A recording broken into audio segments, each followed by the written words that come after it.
안녕하십니까, 노선호입니다. 3월 13일 월요일입니다. 오늘 주식시장 참으로 좀 다행스럽다 이렇게 말씀을 드릴 수 있겠습니다. 코스피 지수가 0.67% 상승을 하면서 2410포인트에서 마감을 했습니다. 코스닥 지수도 0.04% 정도 아주 소폭 강보합권에서 좀 마감을 했는데요.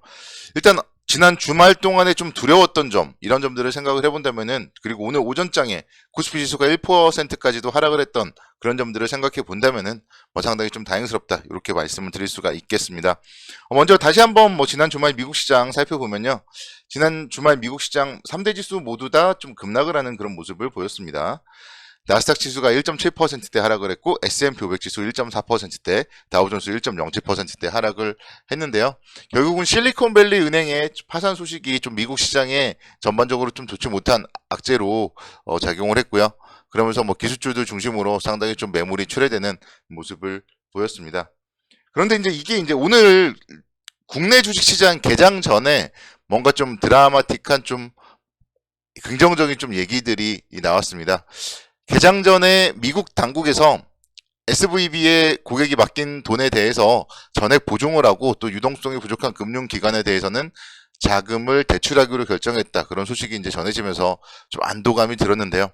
결국은 어제도 제가 말씀을 드렸지만 SVB 파산 상태에 대해서 일단은 금융권 전체 전반적인 시스템 리스크로 확산될 가능성은 좀 제한적이다. 그리고 미국 쪽에서도 어떻게든 좀 해결하려고 노력을 하고 있다. 그런 부분들을 말씀을 드리고 싶습니다. 사실 지금은요, 시장에 대해서 정말 부정적으로 보시는 분들이 얘기하기 정말 딱 좋아요. 뭔가 이런 좀 금융에 대한 또 리스크까지도 갑자기 또 지난 주말부터 생기고 하면서 시장에 대해서 좋지 못한 얘기를 하는 쪽이 힘을 받고 있고, 그만큼 개인 투자자들의 심리는 좀 상당히 불안한데요.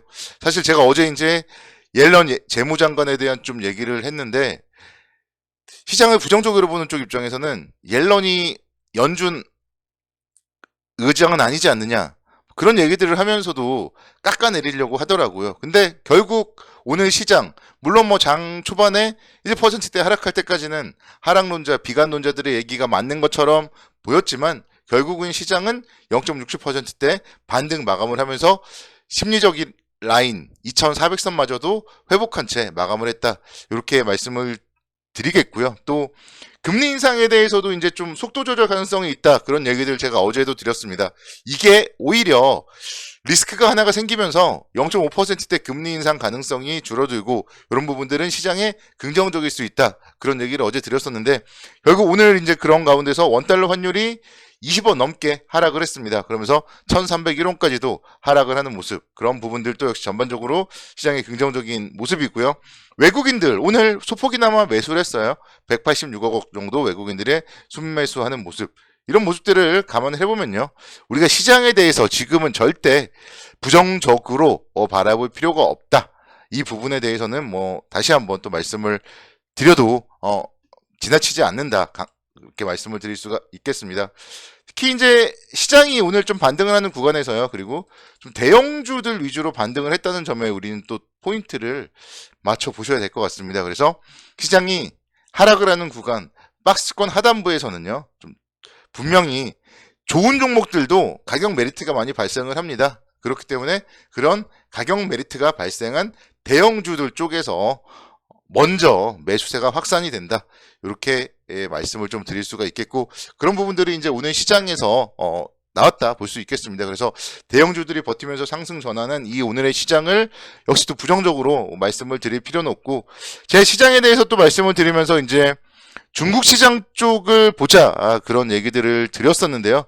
결국 오늘 해외 주식 시장을 보더라도 일본 니케이 같은 경우는 1%대 하락으로 마감을 했습니다. 일본 니케이 같은 경우는 이 SVB 사태에 대해서 좀 위험자산 회피 심리가 강화되면서 1%대 하락을 했는데, 중국 상해종합 주가지수는 1%대 오늘 강세로 마감을 했습니다. 그래서 중국 시장도 제가 차트를 보여드리면서 추세적으로 봤을 때 상승세고 중국의 경기 부양에 대해서 좀 기대가 된다, 그런 얘기들을 드렸었는데요.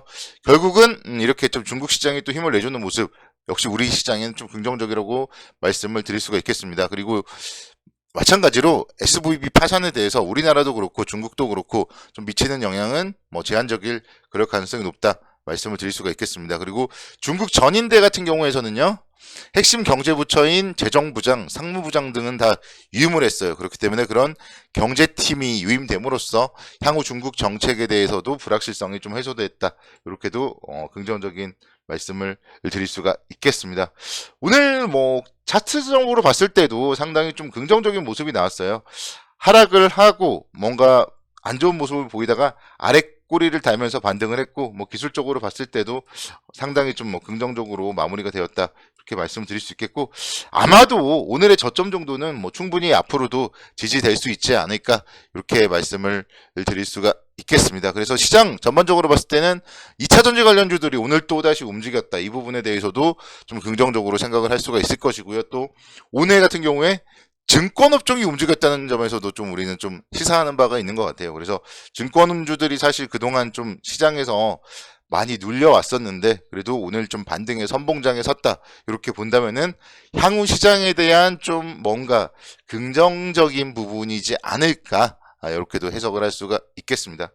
2차전지 관련주들에 대해서 뭐 계속적으로 어쨌든 뭐 긍정적이라고 말씀을 드릴 수가 있겠는데, 코엑스 쪽에서요, 배터리 산업 전시회가 예정이 되어 있습니다. 3월 15일부터 3월 17일까지 배터리 산업 관련된 뭐 전시회가 예정이 되어 있다, 이렇게 말씀을 드리도록 하겠고, 국내적으로는 뭐 LG 에너지 솔루션, 뭐 삼성 SDI, 뭐 SK 이온 이런 배터리사들이 모두 다 참석을 하기로 되어 있습니다. 그래서 또 관련된 부분에 대해서 살펴봐야 될 것이고, 테슬라가 배터리 수급을 목적으로 한국, 중국, 일본의 업체들과 좀 협업들을 확대하겠다, 그런 얘기들이 나오고 있습니다. 그래서 2차 전지 관련해서는 계속적으로 이번 시장이 뭐 끝날 때까지 좀 조정 시에는 긍정적 관점으로 접근을 하는 게 바람직하다고 말씀을 드릴 수가 있겠습니다.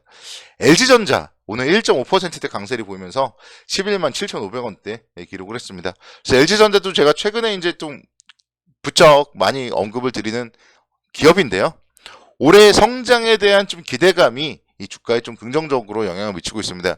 오늘 같은 경우는 신한투자증권에서 리포트가 나왔으니까요. 여러분들은 그 리포트를 한번 좀 참고해 보시면 좋을 것 같고, 주가가 최근에 11만원대에서 뭔가 횡보를 하다가 지난주부터 꿈틀꿈틀 거리는 모습을 보이고 있습니다. 그래서 조정 보일 때 오늘 같은 경우만 하더라도 사실 장중에는 3%대까지 분명히 밀렸어요. 1.8%까지 밀렸어요. 11만 3천원대까지요. 그래서 이렇게 밀렸을 때 정배열 상태에서의 11선, 21선 자리는 좀 분할 매수 관점으로 접근이 가능한 자리다, 이런 점들 다시 한번 또 말씀을 드리고 싶고, 어제 제가 관심 종목으로 언급을 드렸던 삼성전기 같은 경우도 오늘 2.9%대 강세를 보이면서 15만 2,900원대까지 주가가 움직였습니다. 그래서 결국 시장이 움직일 때 이런 대형 IT 업종들이 움직인다. 제가 지난주에도 계속 좀 말씀을 드렸던 종목들인데요. LG전자라든가 삼성전기라든가 그런 종목들이 움직인다는 얘기는 이 시장에 대해서 대형주들을 조정 시에는 계속적으로 긍정적으로 좀 공략을 해도 뭐 괜찮다, 이렇게 말씀드릴 수 있겠습니다. IT 자동차에 대해서는요, 조정 시에 계속적으로 긍정적으로 접근을 해야 돼요. 오늘 현대오토웨버 같은 경우도 2%대 강세를 보였고 11만 6,700원대, 그리고 기아 같은 경우도 1%대 강세를 보이면서 뭐 최근의 추세 뭐 상당히 양호하게 좀 만들고 있습니다.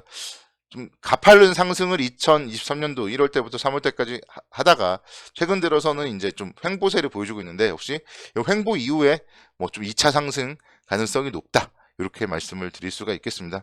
증권주 쪽 좀 살펴보면, 오랜만에 한국금융지주 같은 기업들 한번 살펴보면요, 주가가 정말 많이 하락을 했어요. 정말 많이 하락을 한 상태에서 최근에는 계속적으로 역시 마찬가지로 횡보 국면, 에너지를 모아 나가고 있습니다. 그리고 수급적으로 보면요, 정말 외국인들의 이런 매수세가 계속 이어지고 있습니다. 횡보 구간에서 외국인들의 매수세가 이어지고 있다, 이런 부분들을 생각을 해본다면은 우리는 충분히 이 종목들도 중간중간에 계속적으로 좀 분할 매수 관점으로 접근 가능하고요. 키움증권 엄청나게 2023년도에 좀 주도주처럼 올라다가 최근엔 또 많이 빠졌는데요.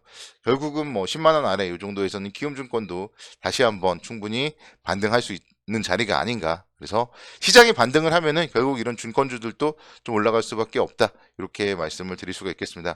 마지막으로 짧게 살펴보면요, 아모레퍼시픽도 오늘 2%대 강세를 기록을 했습니다. 그래서 이제 정말 마스크 해제 이런 부분들도 우리는 생각을 하셔야 될 것 같습니다. 내일도 모두 모두 힘내시고 선거 투자를 기원하겠습니다.